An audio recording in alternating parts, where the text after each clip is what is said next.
প্রিয় দর্শক, আসসালামু আলাইকুম। বাংলাদেশের বর্তমান রাজনৈতিক অস্থিতিশীলতা বিশ্লেষণ ও ভবিষ্যৎ পর্যালোচনায় দ্য ইন্ডিপেন্ডেন্ট ভয়েসের পক্ষ থেকে আপনাদের সবাইকে স্বাগত জানাচ্ছি। বাংলাদেশ এক অস্থির সময় পার করছে। রাজনৈতিক টানপোড়েন, ২৪শে আগস্ট পরবর্তী সময় রাষ্ট্র কাঠামো ঢেলে সাজানোর যে চ্যালেঞ্জ, সেই চ্যালেঞ্জ মোকাবেলায় অন্তর্বর্তী সরকারের ব্যর্থতা এবং সর্বোপরি আইনশৃঙ্খলা পরিস্থিতির নজিরবিহীন অবনতি জনমনে আতঙ্কের সৃষ্টি করছে প্রতিনিয়ত।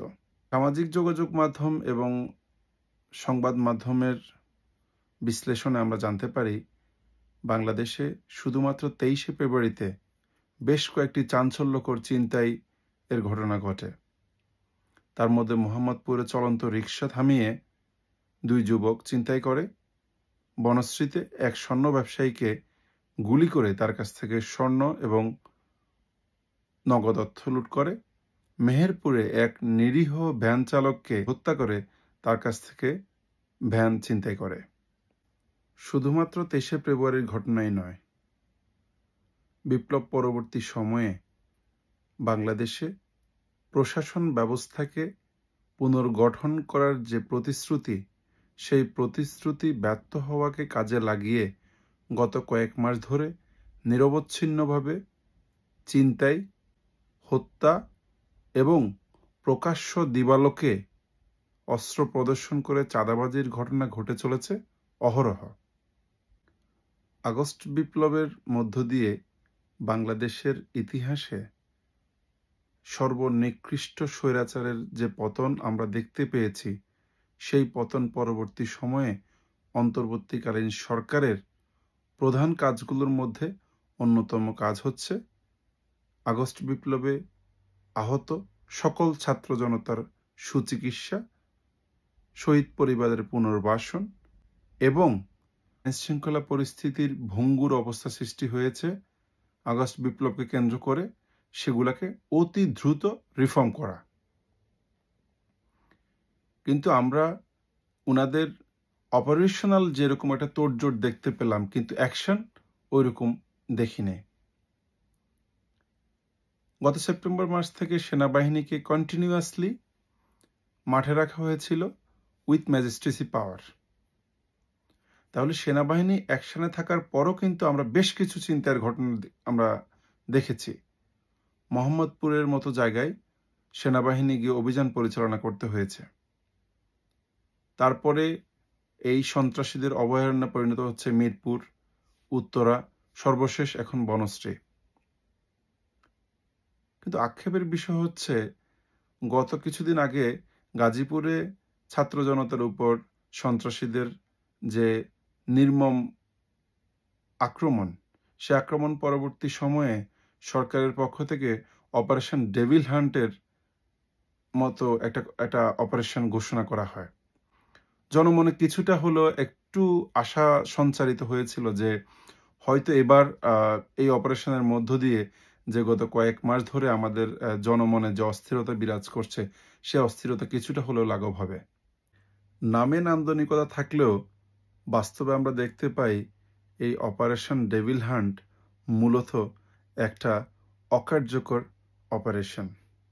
কেননা একটা বিশেষ দলের নাম সর্বস্ব কিছু কর্মীকে গ্রেপ্তার করে জেলে ঢোকানো ছাড়া দেশের যে শীর্ষ সন্ত্রাসীগুলো আছেন, এমনকি গত আগস্ট বিপ্লবে রাষ্ট্রের যে সকল অস্ত্র এবং গোলাবারুদ লুট হয়েছে, অস্ত্রগুলো উদ্ধার নিয়ে কার্যত কোনো ধরনের আশানুরূপ অভিযান আমরা দেখতে পাইনি। শুধু তাই নয়, অতীতের যেই সরকারের দায়িত্বপ্রাপ্ত ব্যক্তিরা যেভাবে কথা বলতেন, আমাদের অন্তর্বর্তীকালীন সরকারের স্বরাষ্ট্র উপদেষ্টা ঠিক একই সুরেই কথা বলেন। আমরা চেষ্টা করছি, সন্ত্রাসীদেরকে ছাড় দেওয়া হবে না, সন্ত্রাসী যে দলেরই হোক তার কোনো দলীয় পরিচয় নেই। বাস্তবে আইনশৃঙ্খলা পরিস্থিতির উন্নতির কোনো আবহ তৈরি হচ্ছে না, বরঞ্চ প্রতিদিনই রাজনৈতিক অনিশ্চয়তা তৈরি হচ্ছে এবং আইনশৃঙ্খলা পরিস্থিতি জনগণের প্রতিকূলে চলে যাচ্ছে। এখন প্রশ্ন হলো, আইনশৃঙ্খলা পরিস্থিতির এই অবনতির কারণগুলো কি কি? একটা কারণ অনেকটা স্পষ্ট, ২৪শে আগস্ট বিপ্লবের পরবর্তী সময় প্রশাসনে ঘাপটি মেরে থাকা দুর্বৃত্ত এবং দলদাস অফিসাররা পলায়ন এবং কেউ কেউ বাধ্যতামূলক অবসরে যাওয়া এবং তাদের এই যাওয়ার প্রেক্ষিতে যে শূন্যতা তৈরি হয়েছে, যথাসময়ে সেই শূন্যতা এবং প্রশাসনকে রিফর্ম করতে না পারা। আরেকটা কারণ হচ্ছে প্রশাসন এখন যারা নিয়ন্ত্রণ করছে তাদের মধ্যেও কেউ কেউ বাংলাদেশকে অস্থিতিশীল পরিস্থিতির দিকে ধাবিত করার পেছনে কলকাঠি নাড়ছেন। কিন্তু এই সকল সমস্যাগুলো সমাধান করার জন্য যিনি দায়িত্বে আছেন, আমাদের মাননীয় স্বরাষ্ট্র উপদেষ্টা, তিনার বাবলেশহীন কথাবার্তা থেকে আমরা বুঝতে পারি তিনাকে দিয়ে আর যাই হোক বাংলাদেশের প্রশাসনিক এবং বাংলাদেশের আইন শৃঙ্খলার সার্বিক উন্নতি কখনোই সম্ভব না।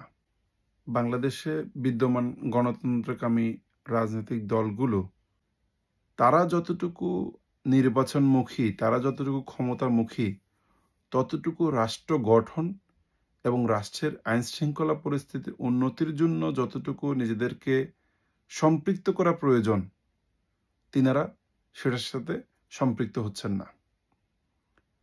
তিনারা নির্বাচনের জন্য যতটুকু অন্তর্বর্তীকালীন সরকারকে চাপ দিচ্ছেন, ততটুকু যদি রাষ্ট্র কাঠামো পুনর্গঠনের জন্য আলটিমেটাম দিয়ে, সময় বেঁধে দিয়ে, এমনকি আইন শৃঙ্খলা পরিস্থিতির উন্নতির জন্য যদি ওনারা প্রতিনিয়ত চাপ সৃষ্টি করতেন, তাহলেও এই অন্তর্বর্তীকালীন সরকার কিছুটা চাপ অনুভব করতেন এবং আমরা ওনাদের কাছ থেকে চাপ দিয়ে হলেও আমাদের রাষ্ট্রের একটা স্থিতিশীল অবস্থা আদায় করে নিতে পারতাম। সাম্প্রতিক সময়ের চিন্তায় এবং রাজনৈতিক অস্থিতিশীলতাগুলো পর্যালোচনা করলে আমরা দেখতে পাব অধিকাংশ ঘটনাই ঘটছে রাজধানী ঢাকা অথবা ঢাকার আশেপাশের জেলাগুলোতে। তাহলে একটি দেশের রাজধানীতে রাষ্ট্রীয় প্রশাসনের এবং রাষ্ট্রীয় গোয়েন্দা সংস্থার দিব্য দৃষ্টি থাকার পরেও কেন রাজধানী ঢাকাতেই ঘটছে এইরকম অহরহ চিন্তায়ের ঘটনা? সকল বিষয়গুলো পর্যালোচনা করলে আমরা আসলে দেখতে পাবো এর ভেতর কোনো রাজনৈতিক সম্পৃক্ততা আছে কিনা। শুধুমাত্র 23 তারিখের ছোট্ট একটি ঘটনা যদি আমরা আলোচনা করি, তাহলে আমরা খুঁজে পাবো অনেকগুলো প্রশ্নের উত্তর। 23 তারিখে আন্তর্জাতিক অপরাধ ট্রাইব্যুনালের একটি মামলার শুনানির শেষে চিফ প্রসিকিউটর জানিয়েছেন যে বাংলাদেশের সাবেক একজন প্রধানমন্ত্রী, যিনি আগস্ট বিপ্লব চলাকালীন সময়ে হাসপাতালে গিয়ে ডাক্তারদেরকে নির্দেশনা দিয়েছিলেন no treatment, no release. Even শহীদদেরকে অতি দ্রুত কবর দেওয়ার জন্য এবং কিছু কিছু ক্ষেত্রে ঘন কবর দেওয়ার জন্য তিনি উৎসাহিত করেছেন। রাষ্ট্রের একজন সাবেক প্রধানমন্ত্রীর এমন চাঞ্চল্যকর সত্য প্রকাশের পরেও বাংলাদেশের মিডিয়াগুলো এই ঘটনাকে তেমনভাবে প্রকাশ করেননি।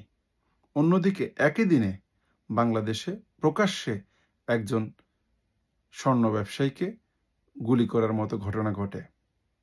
আমরা যদি অন্তর্বিশ্লেষণে যাই, একটা সরকার বা একটা দল বাংলাদেশে অতীত সময়ে ঘটনাগুলো ধামাচাপা দেওয়ার যে একটা প্র্যাকটিস, যে একটা কালচার তারা তৈরি করেছিলেন, সেই কালচারের অংশই কি এই চিন্তায় এই রাহাজানি ঘটনাগুলো? যদি আমরা এই প্রশ্নেরই একটা উপসংহারে পৌঁছাতে পারি, তাহলেই আমরা ধরতে পারবো বাংলাদেশের এই অস্থিতিশীলতার মূলে কারা কাজ করছে। বাংলাদেশে গত 17 বছরে ঘাপটি মেরে থাকা ফ্যাসিবাদী সরকার রাষ্ট্রের অর্থনৈতিক স্থিতিশীলতার কথা চিন্তা না করে যে পরিমাণ নজিরবিহীন দুর্নীতি এবং অর্থ লোপাটের ঘটনা ঘটিয়েছেন, শুধু সেই বিশেষ রাজনৈতিক দলের নেতারাই নয়, এর সহযোগী হিসেবে কাজ করা প্রশাসনিক কর্মকর্তা, আমলা, বিচার ব্যবস্থা সংশ্লিষ্ট লোকজন, সংবাদকর্মী, ব্যবসায়ী সহ বিভিন্ন শ্রেণী পেশার লোকজন যারা এদেরকে সহযোগী হিসেবে কাজ করছেন, তাদের ব্যাংক হিসাব খতিয়েও এখন প্রায় শত শত কোটি টাকা, হাজার কোটি টাকার দুর্নীতির প্রমাণ মিলছে।